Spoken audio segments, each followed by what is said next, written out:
আজ রেসিপি শুরুতেই সকলকে জানাই গুড মর্নিং। কেমন আছেন সবাই? আশা করি সকলে খুব ভালো আছেন। বন্ধন ব্লগসের আরও একটি নতুন রেসিপিতে আমি বর্ষা আপনাদের সকলকে স্বাগত জানাই। আজকে বানাবো একটি বহুল প্রচলিত স্ন্যাক্স আইটেম, যেটা হচ্ছে দই বড়া।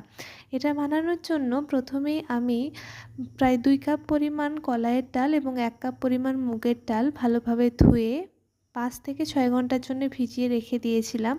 তারপর সেটাকে জল ঝরিয়ে নিয়েছি, আর সেই সঙ্গে কিছু আদা কুচি করে নিয়েছি আর নিয়েছি কাঁচা লঙ্কা। এবার সেটাকে এক সাইডে রেখে দেব পেস্ট বানানোর জন্যে। এগুলো দিয়ে একটা পেস্ট তৈরি করব। তার আগে একটা মশলা বানিয়ে নিতে হবে। এই যে গোটা ধনে আর মৌরি আমি শুকনো খোলায় অল্প করে নিয়েছি, অল্প পরিমাণ নিয়েছি। আমার বড়াটা যেমন পরিমাণ সেরকম অনুযায়ী মশলাটার পরিমাণও হবে। তো সেই জন্য আমি অল্প পরিমাণে নিয়েছি। এটাকে শুকনো খোলায় ভালোভাবে ভেজে নিয়ে গুঁড়ো করে নেব। তো এই যে আগে শুকনো মশলাটা গুঁড়ো করে নিয়েছি, আর তারপরে ভালোভাবে ডালটাকে একেবারে একটা মিহি পেস্ট তৈরি করে নিয়েছি। আপনারা দেখে বুঝতেই পারছেন যে একেবারে পেস্টটা মিহি হয়েছে। তো এবারে এটার মধ্যে আমি কিছু উপকরণ অ্যাড করব। একটা বড় পাত্রের মধ্যে ডাল বাটাটা নিয়ে নিয়েছি। এবার এর মধ্যে একে একে যে উপকরণগুলি অ্যাড করব সেটা হচ্ছে, প্রথমেই মৌরি দিচ্ছি, তারপরে দেব অল্প পরিমাণ হিং। হিংটা অবশ্যই কিন্তু দিতে হবে। এরপর দিচ্ছি অল্প বেকিং পাউডার, আর সেই সঙ্গে দেব লবণ। পরিমাণ মতন লবণটা দেবেন। আর এই দিয়ে ভালোভাবে এটাকে ফেটিয়ে নিতে হবে। যতক্ষণ পর্যন্ত না এই ফেটানোটা একেবারে কমপ্লিট হচ্ছে ততক্ষণ পর্যন্ত কিন্তু ফেটাতে হবে। প্রায় ফেটাতে 5 থেকে 7 মিনিট সময় লাগবে, এবং একদিকেই হুইস্কটা ঘোরাবেন যাতে করে ভালোভাবে ফেটানো যায়। কিভাবে বুঝবেন যে ব্যাটারটা একেবারে আপনাদের রেডি হয়ে গেছে বড়া বানানোর জন্যে? একটা পাত্রে প্লেন জল নেবেন এবং তার মধ্যে অল্প পরিমাণ কিন্তু এইখান থেকে নিয়ে একটু ব্যাটার ফেলে দেখবেন। যদি দেখেন যে জলটার উপরে অল্প ওই বড়াটা ভেসে উঠলো, তাহলে জানবেন একেবারে রেডি। আর যদি না ভেসে ওঠে তখন কিন্তু আরও বেশ কিছুক্ষণ ধরে ফেটাতে হবে। এই যে দেখুন, আমি জলে দেওয়া মাত্রই কীরকম ওপরে ভেসে উঠেছে, তার মানে আমার ব্যাটারটা কিন্তু একেবারে বড়াটা ভাজার জন্য রেডি হয়ে গেছে। তো চলুন একে একে আমি দইয়ের বড়াগুলো ভেজে নিই। তার জন্য কড়ার মধ্যে বেশ কিছুটা পরিমাণ সাদা তেল গরম করে নিয়েছি, আর এটা কিন্তু ডুবো তেলেই ভাজতে হবে। আর ছোট ছোট বড়ার আকারে ভাজবেন, কারণ এটা যখন তেলের ভাজা হয়ে যাবে তখন দেখবেন অনেকটা আকারে ফুলে যাচ্ছে। আবার যখন এটা জলে ভিজবে তখন দেখবেন আরও কিন্তু এটা আকারে বাড়বে। সেই জন্য বড়ার আকারটা একটু ছোটো রাখারই চেষ্টা করবেন। এভাবে উল্টে পাল্টে ভালোভাবে একটু লাল লাল করে ভেজে নিতে হবে। তো এগুলো বরং ভালো করে ভেজে নিই। আর চলুন ততক্ষণ আমি এইগুলো যে জলটাতে ভিজিয়ে রাখবো সেই জলটা রেডি করে নিই। বড়াগুলো ভাজা হতে হতে আমি এদিকে জলটা রেডি করতে চলে এসেছি। একটা বড় গামলার মধ্যে দিয়ে দিচ্ছি প্রায় 4 থেকে 5 গ্লাস জল দিচ্ছি। এটা কিন্তু ডুবো জলেই ভিজবে, তো সেই জন্য বেশ কিছুটা পরিমাণ জল দিয়েছি। আর এরপরে যে মশলাটা প্রথমেই শুকনো খোলায় গুঁড়ো করে রেখেছিলাম সেই মশলাটা জলটার মধ্যে দিয়ে দিচ্ছি। দিয়েছি অল্প পরিমাণ হিং, আর সেই সঙ্গে দিয়েছি লবণ, বিট লবণ, চাট মশলা।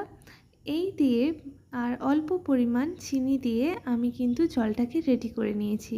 এবার এই জলটার মধ্যে যে বড়াগুলো আমরা ভেজে রাখলাম সেগুলো উষ্ণ গরম অবস্থাতে দেখবেন আছে, সেই অবস্থায় ওই বড়াগুলো এই জলটার মধ্যে কিন্তু দিয়ে দিতে হবে। আর এই যে চিনিটা দিতে কিন্তু একেবারেই ভুলবেন না, তাহলে নুন মিষ্টির যে ব্যালেন্সটা সেটা কিন্তু হবে না। চিনিটা দিলে কিন্তু এর স্বাদটা খুব ভালো আসে। এবারে এই যে বড়াগুলো সব আমার ভাজা হয়ে গেছে, তো এইগুলো এখন উষ্ণ গরম অবস্থায় আছে। এবারে আমি এইগুলোকে এই জলটার মধ্যে দিয়ে দেবো। আর দিয়ে দেওয়ার পর এটা কিন্তু প্রায় 2 ঘন্টা মতন আমি রেখে দিয়েছিলাম। যদিও সঙ্গে সঙ্গেই রেডি করা যায়, কিন্তু একটু ভিজলে কী হয়, বড়াটা খুব সফট হয়। তো অবশ্যই বড়াটা ভাজার যখন ব্যাটারটা রেডি করবেন তখন বেকিং পাউডারটা অবশ্যই দেবেন। আর এই যে জলে ভেজানো, এটা কিন্তু একটু সময় নিয়ে ভিজিয়ে রাখবেন।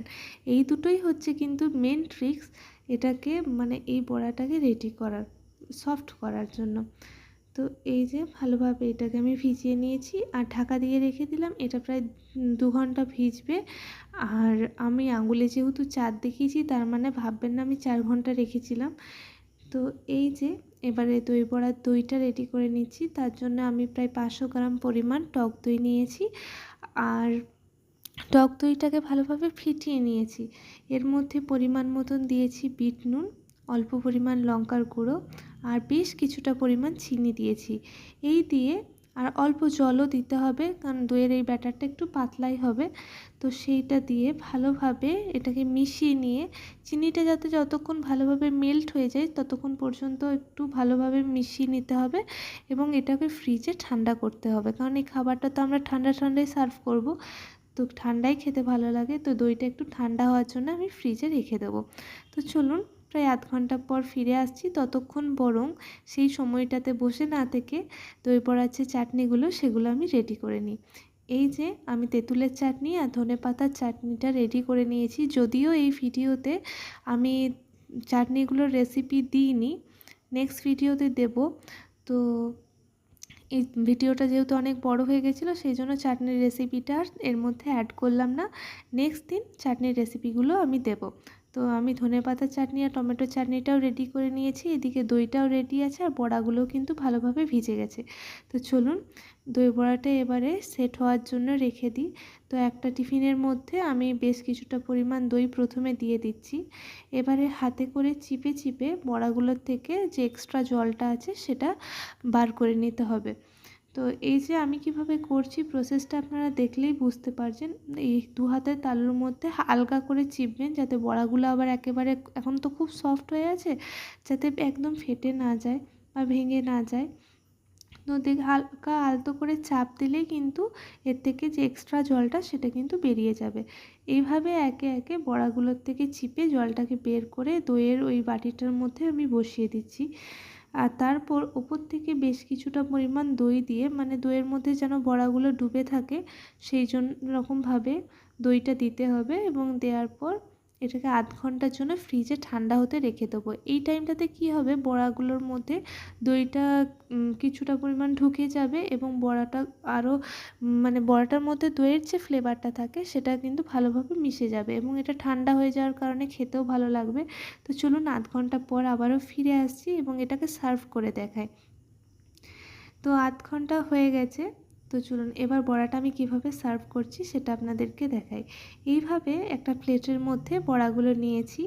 তারপর এটার উপর দিক দিয়ে আমি ধনেপাতার চাটনি, টমেটোর চাটনি প্রথমে দিয়ে দেব। তারপর উপর থেকে দেব অল্প পরিমাণ বিট লবণ। সেই সঙ্গে আপনারা খাবার লবণটা এখানে অ্যাড না করলেও কোনো অসুবিধা নেই, কারণ বিট লবণেই কাজ হয়ে যাবে। দইটা একটু বেশি পরিমাণ দেবেন। সেই সঙ্গে উপর থেকে একটু চাট মশলা ছড়িয়ে দিতে হবে আর দেব স্যাও ভাজা। যদিও স্যাওটা আমি আজকে কিনেই এনেছি, বাড়িতে বানাইনি। স্যাওটা কিন্তু কিনে এনেছি, স্যাওটা দিলে টেস্টটা বেশ ভালো আসে। তো এইভাবে আমি সার্ভ করেছি, আপনারা আপনাদের পছন্দ মতন করে সার্ভ করবেন। তো আজকের রেসিপি আপনাদের কেমন লাগলো অবশ্যই কমেন্টে জানাতে ভুলবেন না। এতক্ষণ থেকে ধৈর্য নিয়ে যারা আমার ভিডিওটি দেখছিলেন তাদের সকলকে অসংখ্য ধন্যবাদ জানাই। আর ভিডিওর কোনো অংশ যদি ভালো লাগে অবশ্যই লাইক করবেন, কমেন্ট করবেন, সাবস্ক্রাইব করতে কিন্তু একেবারেই ভুলবেন না। আর সেই সঙ্গে বলি, এরকম নিত্য নতুন রেসিপি আমার চ্যানেলে আরও অনেক আছে, চাইলে সেগুলিও আপনারা দেখতে পারেন। আশা করি সেগুলি আপনাদের খুব ভালো লাগবে। আপনাদের সঙ্গে দেখা হচ্ছে আবারও নেক্সট ভিডিওতে। ততক্ষণ সকলের রেসিপিগুলি বাড়িতে ট্রাই করুন এবং পরিবারের সকলে মিলে এরকম রেসিপিগুলি এনজয় করুন।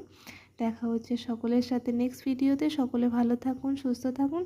ধন্যবাদ।